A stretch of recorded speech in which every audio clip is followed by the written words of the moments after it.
On Newcastle, Simon, you'll have seen this morning all sorts of coverage of former Roma boss Paulo Fonseca. Yep. Apparently they've held talks and they might well hold further talks with him. Yep. I know a bit about him, but not a lot about him. I'm not entirely sure if he'd be a good fit or not. Let me tell you what we know this morning. Some more information has come my way late last night.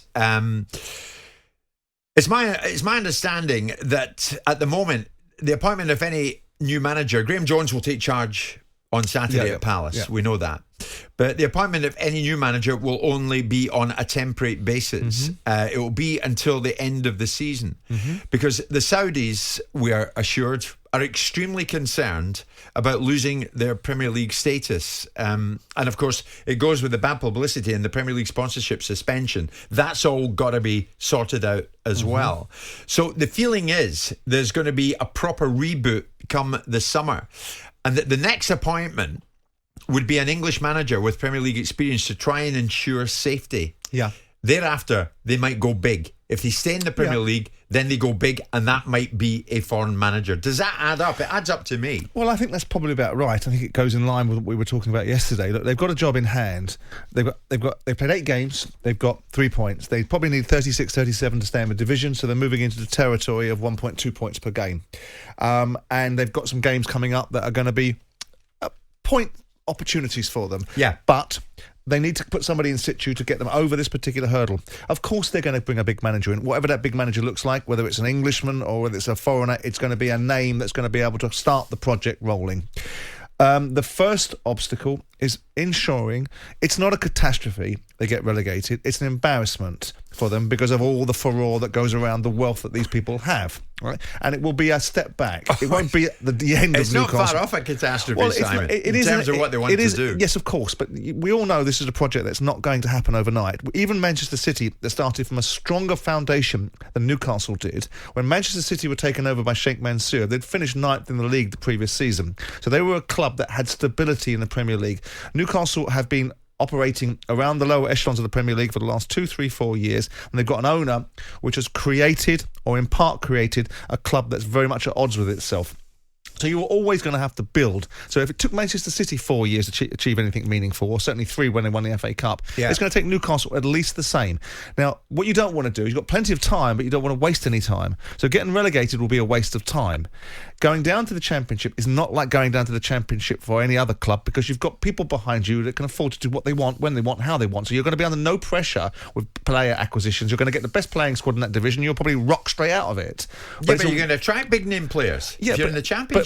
But by the same token, you're taking a step back that you don't want to take. So it's a key component of trying to make the right decisions and thinking literally and laterally about the problems that you've got. There's no good getting a Hollywood signing right now. You need someone that's going to get in amongst the muck and bullets and get down and dirty and do what it takes to drag them out. Who that's going to be and what's going to incentivise them is going to be a short-term job with maybe an option at the end of it, which says if you get 50 points or 47 points, you have an option to stay, and if we don't take that option up, we've got to pay some more money. So everybody gets everything all the way around. So it does look like somebody like Sam Allardyce or someone of that ilk, which might bring in a sharp intake of breath, but you have to get away from this conundrum that you've got right now. Graeme Jones is not the answer. Graeme Jones... Well, you keep saying that. I don't understand why. Because he's not a manager's coach. And in this situation... Yeah, but I think he'll have an involvement. Well, even beyond this weekend. He may well have an involvement. If you were bringing Martinez in, you could clearly understand he'd have an involvement. I don't see Martinez coming in for 5 minutes. Sure. What would happen normally is a guy comes through the door. If they've got an open mind, they look at the coaching setup that's there. If they haven't got an open mind and they believe that what they need is their own people around them, that it doesn't matter what we think. Graeme Jones and Stephen Clements and all those guys will be out the door, and the guy will come in with his trusted regime of people that come into a football club and resolve problems. If it was Sam Allardyce, in would come Sammy Lee and whoever else he has around him. Right. So with that in mind, Graeme Jones will fix a certain problem, which is hold order. You know, I made some observations yesterday, and people have taken them literally, about the fact that there's been certain observations with Steve Bruce that whatever tactically right decision they got, that was Graeme Jones that made it. Whatever tactically wrong decision they got, that was Steve Bruce. So I'm sort of making the facetious observation, well, you've got what you want, you've got your Messiah in there now, Graeme Jones, he's going to see you through the woods. I don't think he will. But he's a well-respected coach. That's why Southgate went for him in the Euros. But there's a vast difference. He's about to take training in 20 minutes. There's a vast difference between being a coach and being a manager. No, I get that. So I understand that. These players, they don't need coaching. Yeah. They need managing. They need motivating and inspiring and understanding the responsibilities they have. Because quite clearly, at this moment in time, they don't. But do you go with the Saudis' inclination that the next manager who comes in, from now until the end of the season at least, would be an English manager with Premier League experience to try and ensure safety? And I think someone like Eddie Howe, that points to the likes of Howe. Alongside Jones. Well, okay, then answer the question. Why does Eddie Howe need a job for 5 minutes? Well, I mean he's going into a job like all of these guys, Simon. They itch to get back in at some stage. But that's basically defining yourself as somebody that isn't good enough for the big job, but only good enough for the smaller job. Well, it's a big job. His chance to get the big job. Well, maybe, yeah. I mean, if you're looking over your shoulder and the management of Newcastle is saying we're going to go big, whatever that looks like. Big just should actually mean good and fit for purpose and capable of building the project stage by stage. But let's assume that it is an Eddie Howe whose last thing was to get Bournemouth relegated. Okay, so he's got relegation experience. Yes, he got relegation experience. Yeah, but they get relegated. But to be fair to him, though, Simon, I mean, he achieved miracles at Bournemouth in the same time. Yes, kept him up for a number of years, and everybody thought they were going to apply it. And with due respect, they did spend some money. You know, they didn't spend no money. They did spend some money at Bournemouth. They did buy players, and they did have, and of course we're talking about the size of their crowd, the 11,000 fans at Bournemouth. That makes them a situation where it's working the Oracle. Yeah. He did a decent job. He's a decent manager. Yeah, but I'm going to push on Fonseca. How does that make any sense whatsoever? Well, it doesn't right now. Fonseca was taken out of Roma because he wasn't doing a particularly great job. He was doing a respectable job. I was listening to some of the Sky correspondents yesterday talking about him, how he acts in an elegant fashion. He's a very elegant football manager. We don't need an elegant football manager right now. We need somebody that's going to get the Newcastle boys facing the right way. Now, does he have a reputation that goes before him? Clearly, because he's in the frame for what looks like a very interesting job. Has he merited that? Well, he didn't get the Roma job because he was a mug. He got the Roma job because Friedkin, who owns Roma, has got plenty of money, believes there was an opportunity to manage with this guy and has changed direction and gone with Jose Mourinho. Yeah. Look, the bottom line is that Newcastle have got to build this football club, for whatever advice it's worth listening to me from, stage by stage. And they know that, irrespective of how little football awareness they've got, they'll have people in their ear suggesting this is the right way to go, and hopefully for the right reasons. But the clear task in hand is they need to put themselves in a position where relegation isn't something that's a real deal. 8 games in, 3 points in. They're a very decent attacking side, Newcastle. They just can't defend. And you can fix that. Right. You can fix that.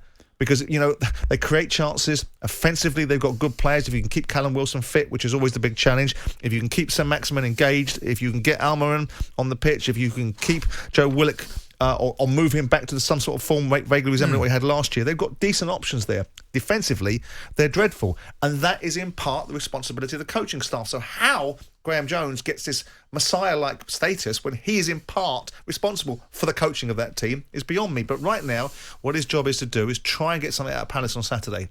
Yeah. Try go to Palace, get a result, something to build upon, give the new ownership a bit of breathing space. Exactly. So it doesn't become every moment of every day is who's going to be in there, we're in crisis, because they're not in crisis. You've just been bought by the wealthiest people in the world. Yeah. You're going to be all right. You might have to take a step back. Well, I think you're spot on the timescale, Simon. Fabrizio Romano, very well-respected journalist, is saying Newcastle decision on new manager is going to take some days. It will take some days. Yeah. Fonseca would be open to accepting it, and he's excited about the opportunity. I'm damn sure he would. But our information is the next appointment would be an English manager with Premier League experience to try and ensure safety. Thereafter, if it was to be Eddie Howe, who wants to get back in, I'm sure, at this time, and he does keep them up, and they do finish in a respectable position, then Howe puts himself in the frame for the big job, as we call it. Yeah, I mean, David Moyes did it. David Moyes took on a temporary role, a short-term contract at West Ham, but David was rebuilding himself after difficult times at Sunderland, difficult times at Real Sociedad,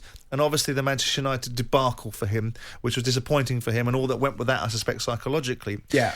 Eddie Howe, listen, Eddie Howe's a decent manager. Clearly he's a decent manager, did a decent job. Is he the right fix for Newcastle?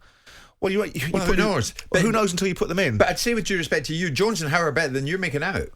I didn't say they weren't, but I'm not suggesting that they're poor. I'm suggesting that this requires a different skill set than being a good coach. Okay. Good coaches are who managers like because they can go to and relate to and gripe to.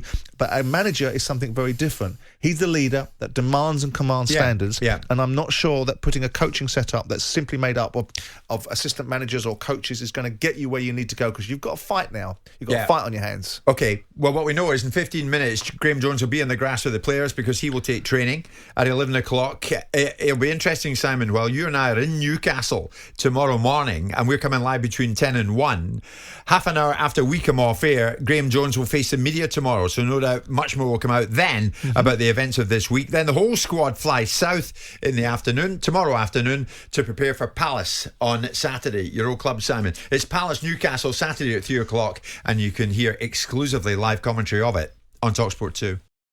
Jim White and Simon Jordan, Monday to Thursday morning, 10 till 1. On AM, on DAB, via the talkSPORT app and on your smart speaker. talkSPORT.